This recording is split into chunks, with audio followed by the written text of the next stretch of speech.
सांप का रेस। ये सांप सबसे तेज भागता है। इस बार मुकाबले में मैं ही जीतूंगा। इधर विनोद मुकाबले के लिए तैयार था। बेटा, जैसे ही करके हमें ये मुकाबला जीतना होगा।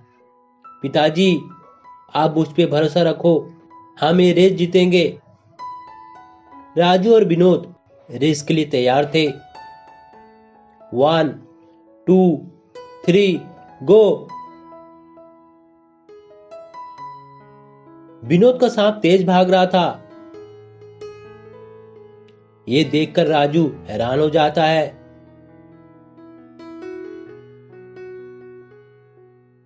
देखते ही देखते विनोद जीत जाता है। अरे विनोद बेटा, तुम्हारा सांप तो बहुत ही अच्छा है। जब तक तुम्हारे पास ये सांप रहेगा, तुम्हें कोई भी हरा नहीं सकता। ये सब राजू सुन लेता है। अगर मुझे रेस जीतना है तो विनोद के सांप को मारना होगा। रात हो जाती है। राजू चुपके से विनोद के घर को जाता है। देखता है सांप घर के बाहर बैठा हुआ है। राजू सांप को जहरीला लड्डू खिला देता है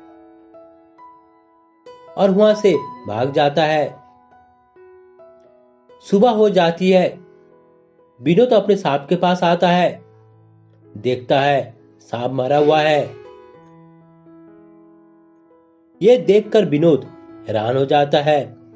देखो पिताजी, मेरा सांप मर गया है। अब मैं क्या करूंगा? कैसे कल का रेस जीतूंगा? विनोद बहुत दुखी हो जाता है।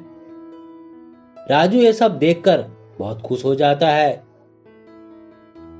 जब जब सांपों की रेस होती थी, राजू जीत जाता था। विनोद, तुम्हारा सांप किधर गया? मर गया क्या? इस गांव में कोई भी नहीं है जो मुझे हरा पाए। ये कहते हुए राजू वहां से चला जाता है। विनोद दुखी होते हुए गांव के चौराहे पर बैठा हुआ था। तभी विनोद का सांप उसके पास आता है। यह देखकर विनोद खुश हो जाता है।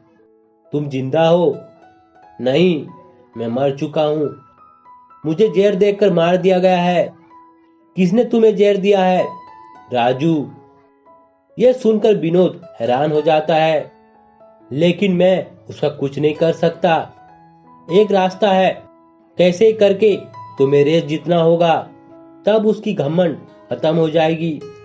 लेकिन मेरे पास तो सांप नहीं है। तभी सांप साधारण सांप बन जाता है। यह देखकर विनोद खुश हो जाता है। अगले दिन राजू रेस के लिए जा रहा था। तभी विनोद रास्ते में मिल जाता है। इस रेस में मैं ही जीतूंगा, ये कहते हुए चला जाता है। रेस शुरू होने वाली थी। तभी विनोद सांप को लेकर आ जाता है। ये देखकर राजू हैरान हो जाता है। अब तेरा मुकाबला असली सांप से होगा। 1 2 3 गो। देखते ही देखते विनोद रेस जीत जाता है। राजू ये सब देखकर हैरान हो जाता है। देख राजू, तूने मेरे सांप को जहर देकर मार दिया था। ये मुझे मालूम है। आज से तेरी नहीं, मेरी जीत होगी। इस तरह हर मुकाबले में विनोद की जीत होती थी और राजू की हार।